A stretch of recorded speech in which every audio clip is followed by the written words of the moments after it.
Goeiemôre, welkom ook by vanmôre se erediens. Dit is lekker om ook op so 'n manier te kan inskakel. Waar ook al jy jouself bevind vanmôre, is my gebed dat jy die geleentheid sal hê om te kan rustig word.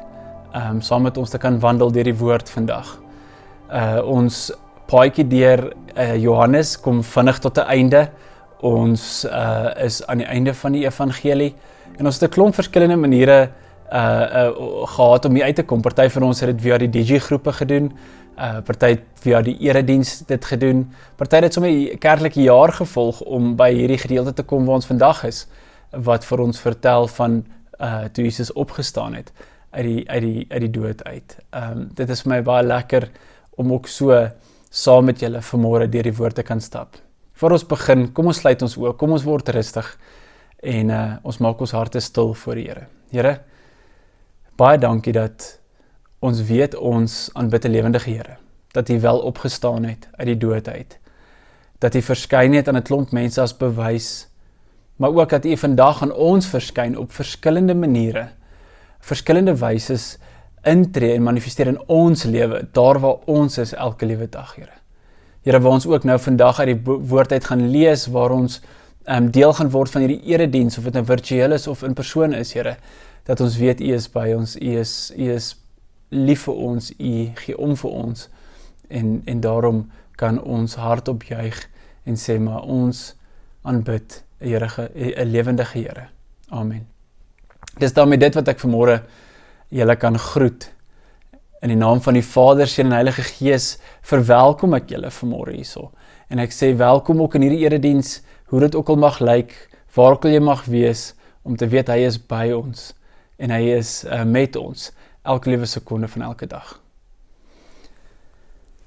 Soos ek gesê het, is ons al 'n geruime tydjie besig met Johannes, en ons kom al van laas jaar af wat ons saam die paadjie stap, oor die evangelie van Johannes, en hoe Johannes dit vir ons weergegee het, van hoe Jesus op aarde geleef het, op verskeie maniere het Johannes dit saamgestel, om vir ons te probeer verduidelik van wat dit was om 'n disipel te wees, om saam met Jesus te loop. Hy was self 'n disipel gewees, en dan het hy dit op so 'n manier vir ons geskryf, en ons lees dit ook in hierdie gedeelte van Johannes aan die einde, dat hy hierdie boek geskryf het vir ons, om dit te kan weergee, selfs in 2026, vir mense wat nie noodwendig die evangelie al gehoor het nie, of altens nie op 'n wyse wat ons het graag vir hulle wil vertel nie.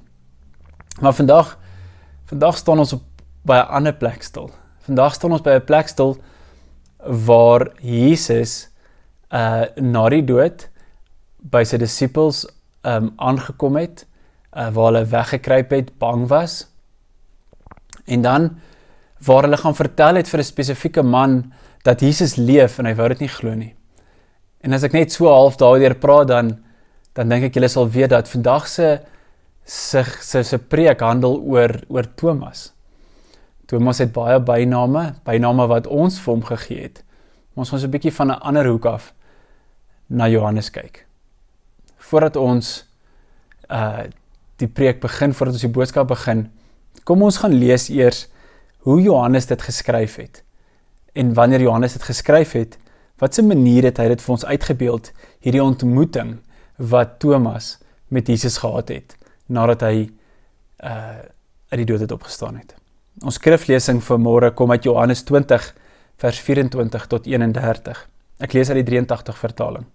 Thomas, een van die 12, wat Didymus genoem word, was nie by hulle toe Jesus gekom het nie, toe Jesus aanvanklik aan hulle verskyn het nie. Die ander disipels sê toe vir hom, ons het die Here gesien, maar hy sê vir hulle, as ek nie die merke van die spykers in sy hande sien, en my vinger in die merke van die spykers steek, en my hand in sy sy steek nie, sal ek nooit glo nie. Toe sê hy vir Thomas, en dis Jesus, bring jou vinger hier, en kyk na my hande, en bring jou hand en steek dit vir my in my sy, en moenie ongelowig wees nie, maar gelowig. Thomas antwoord en sê vir hom, my Here en my God. 'n belydenis, my Here en my God. Ek dink ons sien 'n klomp dinge deesdae, of dit nou AI is, of dit nou mensgemaak is, of masjiengemaak is. En partykeer is dit nie so geloofwaardig nie. Ons vind Thomas op 'n plek waar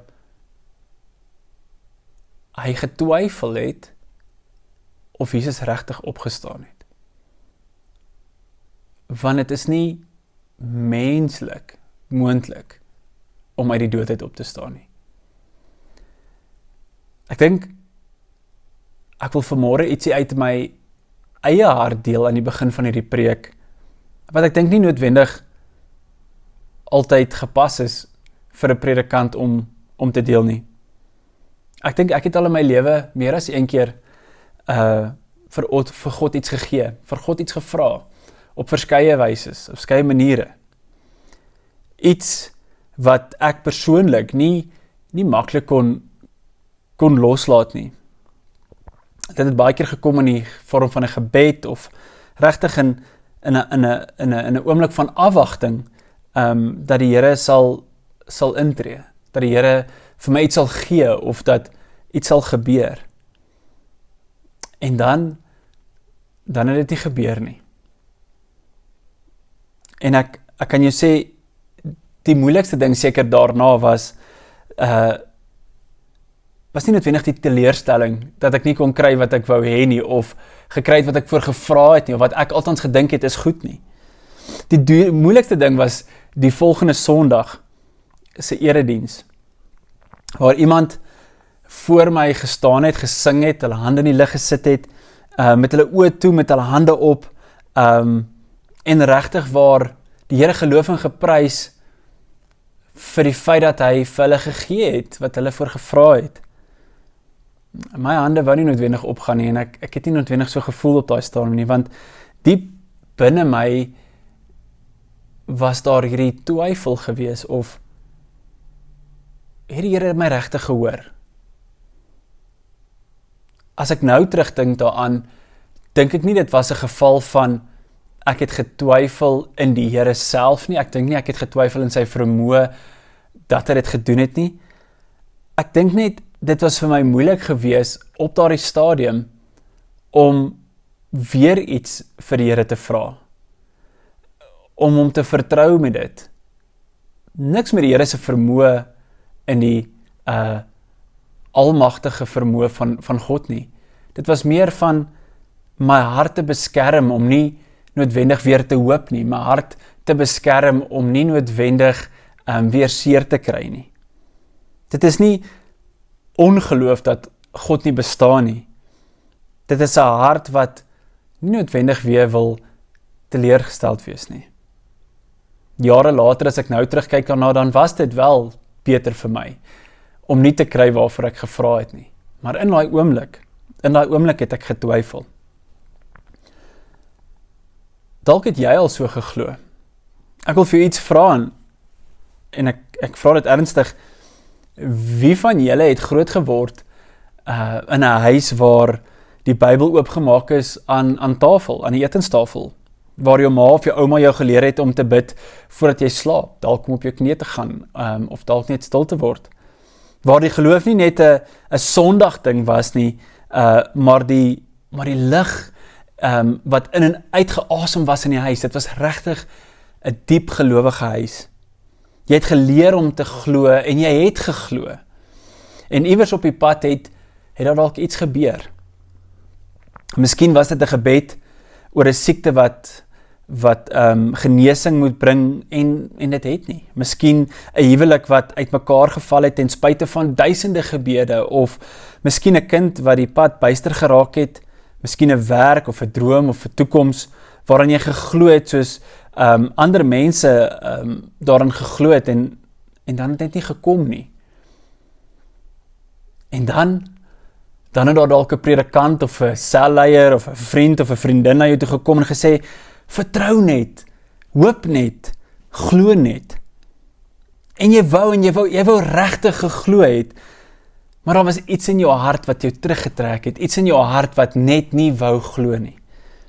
Nie omdat jy nie in God geglo het nie, nie omdat jy nie in sy vermoë geglo het nie, maar omdat jy nie weer wil vashou aan iets wat jou hande leeggelos het nie. Dit is nie twyfel in God nie, ek sê dit weer. Maar 'n selfbeskerming van 'n hart wat dalk net te veel seer gehad het. En dit is presies waar ons Thomas ontmoet. Ek wil vandag se preek juis kyk na wie was Thomas gewees voor die kruis en wie vind ons na die kruis. Ons moet hier begin. Ons moet begin by 'n Thomas wat 'n disipel was wat agter Jesus aangeloop het.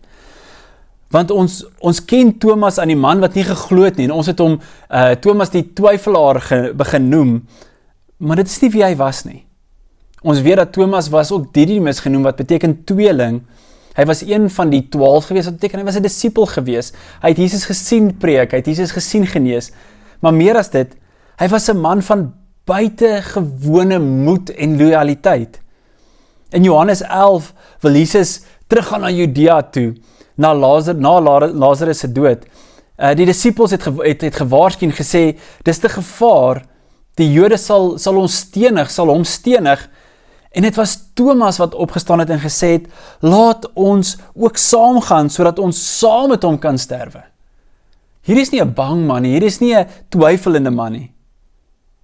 Dit is nie die woorde van 'n lafaard nie.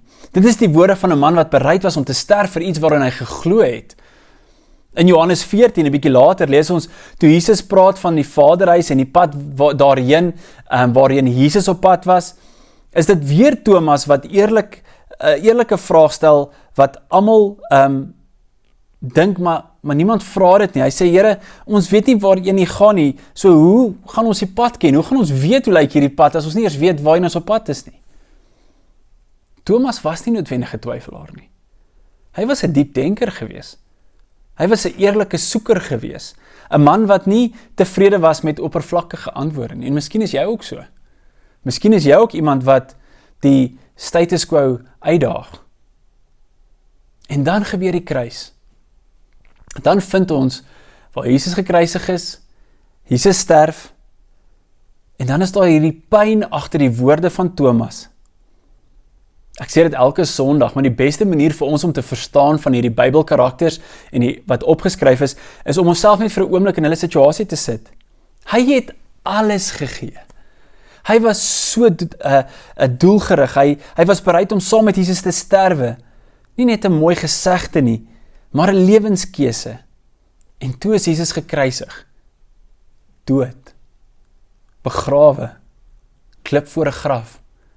Finaal, verby soos wat ons as mens het ken. En nou, 'n week na die opstanding, kom ander disippels na hom toe en hulle sê vir hom, Jesus leef, ons het ons Here gesien. En hy kon dit net nie doen nie. Daar's 'n teoloog, Ian Paul, wat skryf, hy sê, as jy mense vra hoe hulle sou voel as hulle die ontmoeting gemis het, is die antwoord nie, ek sou meer bewyse wil hê nie. Die antwoord was, ek sou woedend wees. Hy sê, ek dink Thomas was kwaad ook gewees. En dit maak alles sin. Thomas se woorde in vers 25 is nie 'n koue redenasie van 'n filosoof nie. Dis daai woorde van, as ek nie die merke in die spykers in sy hande sien nie, en my vinger in die merke van die spykers steek, en my hand in sy sy steek nie, dan kan ek nie verder glo nie. Ek sal nie glo nie. Ek dink die taal, dis die taal van 'n gebroke hart. Dis 'n man wat sê, ek het een keer in my lewe alles gegee. Ek het een keer in my lewe gekommit ten volle, en kyk hoe dit geëindig. Ek kan dit nie weer doen nie.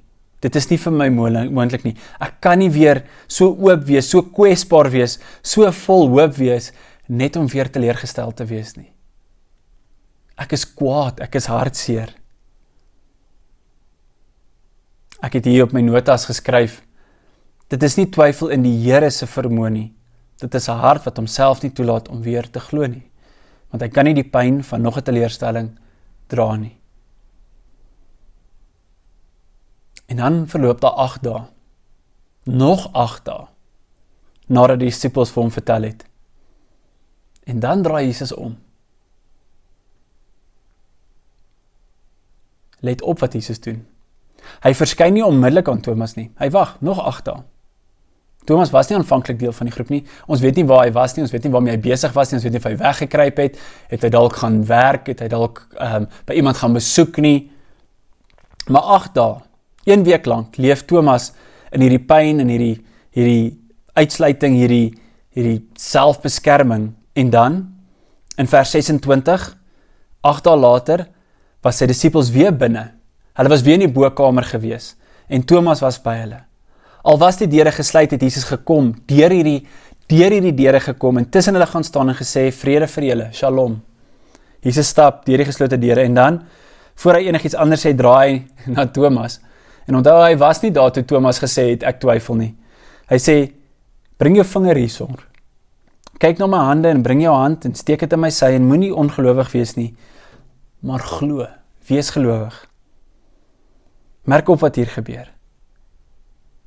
Jesus was nie fisies teenwoordig nie, maar tog weet hy iets van Thomas se hart, of dit nou seerkry was en of dit nou wel twyfel was. Jesus sê vir Thomas, ek weet wat jou hart vir jou sê, ek weet wat jou kop vir jou sê, maar kom hier so en voel. Kom hier en ervaar. Hy bied homself aan. Hy bied sy wonde, sy liggaamlike bewys van alles wat Thomas verloor het, kom bied hy weer om dit te kom vul. Andrew Murray, die bekende Suid-Afrikaanse teoloog, het gesê, Christus se almag gryp ons en lig ons en wil ons opneem na waar hy ons wil hê, wat die Vader is. Ons deel is om te bly, te vertrou, te wag. En hy bring die geloof tot stand. Om het in ander woorde te sê, hy sê, al wat ons kan doen is om te glo en te hoop. Jesus sal wel tot ons toenader en ons oplig na waar hy ons wil hê. Hy sal na ons toe kom en ons help. En dan hierdie ongelooflike belydenis, een van die grootstes wat in die Bybel gesê is. Thomas, die man wat gesê het, ek sal nooit glo nie, kniel, en hy sê, my Here en my God. Ek dink is hierdie oomblik van vasdruk, my Here en my God, U leef, U het opgestaan, U is wie U gesê het U is. Dit is seker die hoogste belydenis, of christologiese belydenis in die hele evangelie. Nie Petrus het dit gesê nie, nie Johannes nie, die man met 'n gebroke hart het dit gesê. En dan sê Jesus vir hom, is dit omdat jy my gesien het dat jy glo? Geseënd is die wat my nie sien nie, en glo. En dan is daar so halwe 'n paradigma verandering. En hier wil ek wegstap van Thomas af, en ek wil na 'n volgende twyfelaar toe stap. Ek wil na 'n volgende man stap, wat nie geglo het nie. Inteendeel, vervolg het. Dis 'n man met die naam van Saul. En Saul het Christene vervolg, hy het mense doodgemaak. En hy was op pad na Damaskus toe gewees, om juis verder te gaan met hierdie oorlog teen gelowiges, wat Saul van Tarsus homself kliphard in Jesus vasgeloop het. In Handelinge 9:3 vers 11 staan daar so, het daar skielik 'n lig van die hemel rondom hom geskyn, en hy het op die grond geval, en 'n stem gehoor wat vir hom sê, Saul, Saul, waarom vervolg jy my? Paulus het nie argument gehoor nie, hy het nie ontmoeting gehad, hy het ontmoeting gehad. En hy skryf later self in 1 Korintiërs 15, en laaste van almal het hy ook aan my verskyn, wat Jesus was, aan my wat soos 'n ontydige geboorte is. Dis laat gewees, dit was nie die oomblik gewees van openbaring nie, dit is amper soos 'n laat geboorte wat hier aan die einde gebeur het, ontmoet Paulus ook vir Jesus. Die patroon bly dieselfde. Jesus stop, Jesus draai om, Jesus kom persoonlik, en hy soek die gebroke hart op. Nie die hart wat alles reg gekry het nie. Stefan Joubert skryf, twyfel is nie iets onchristelik nie, mits dit in die teenwoordigheid van God gebeur nie. Dit is deel van die reis na God toe. Jesus vra vir my en vir jou vandag, dalk die volgende klomp twyfelaars, die volgende klomp mense wat hulle hart beskerm. Hy vra vir jou, jy ken die Bybel, jy het dan geglo, jy was 'n Thomas voor die kruis, loyaal, eerlik, bereid om alles te gee.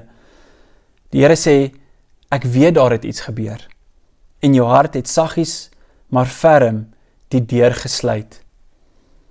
Die verhaal van Thomas kom vertel ons, Jesus het deur die geslote deure gekom. Vir ons kom wys dat hy is steeds hier, juis om die harde hart in ons te kom sag maak.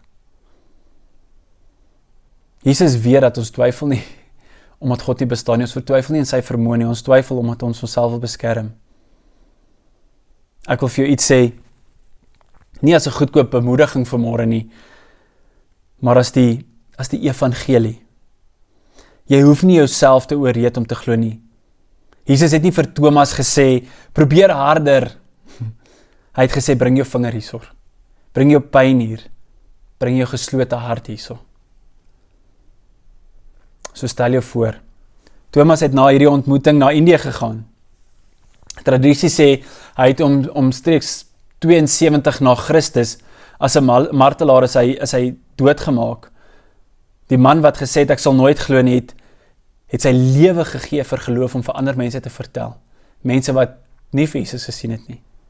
Saul van Tarsus, kerkvervolger, ons ken hoe Paulus gelei het, gevangene gewees. Hy self het na sy ontmoeting met Jesus nie stil gebly nie. Vir mense gaan vertel wat dalk getwyfel het. En dit is wat Jesus doen met gebroke mense, wanneer hy hulle ontmoet. Ek stel myself voor, en ek dink dit is die droom van die Vader, ek dink dit is sy hart, dat ons as 'n gemeente so kan wees, mense wat vir jare agter geslote deure dalk gebly het, dat ons harte sal oopmaak, sodat die Here net weer kan instap. Die antwoord op twyfel is nie om meer te glo nie, maar om by die Jesus te kom sit, sodat ons hand in syne kan sit. Jesus Christus is altyd besig om met sy volgelinge te praat. Selfs vandag in 2026.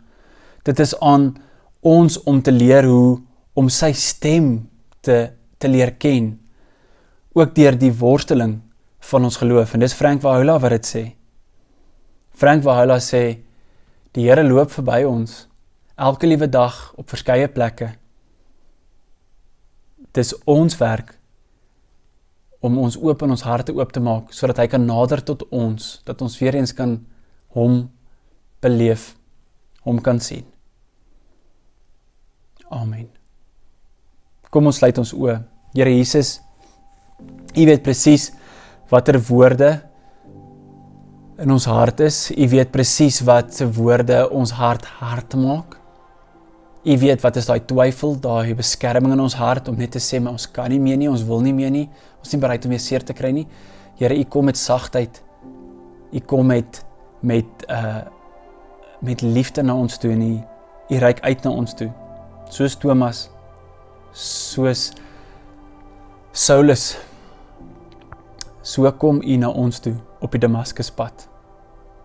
En ons kan net vanmôre sê, my Here, my God, van vooraf wil ons tot U nader, wanneer U na ons toe nader. Help ons wanneer ons twyfel. Amen.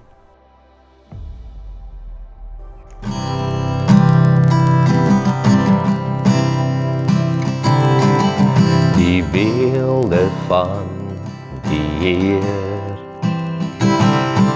gekleed in majesteit, die hele aarde juig, die hele aarde juig. Hy kleed homself met lig en duisternis moet vlug, begin en die einde, begin en die einde. Hoe groot is ons God, ons sing hoe groot is ons God, almal sal sien, hoe groot is ons God.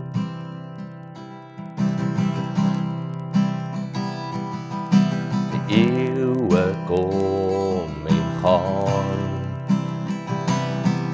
en tyd is in sy hand, begin en die einde, begin en die einde. Die God uit drie in een, o Vader, Gees en Seun, die leeu en die lam, die leeu en die lam.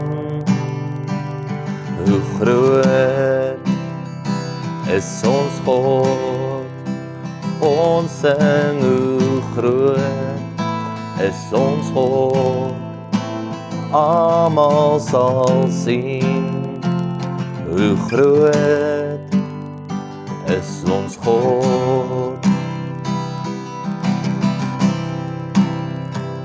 Hy is die naam bo elke naam, waardig is die lam, en my hart wil sing, hoe groot is ons God. Hy is die naam bo elke naam, waardig is die lam, en my hart sal sing, hoe groot is ons God. Dan moet ek juig my Redder en my God. Hoe groot is U, hoe groot is U,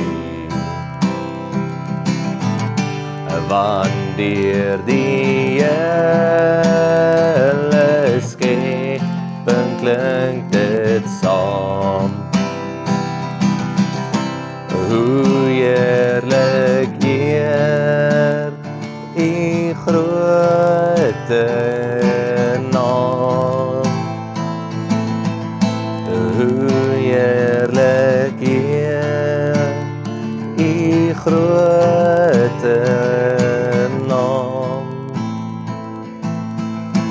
hoe heerlik eer U grote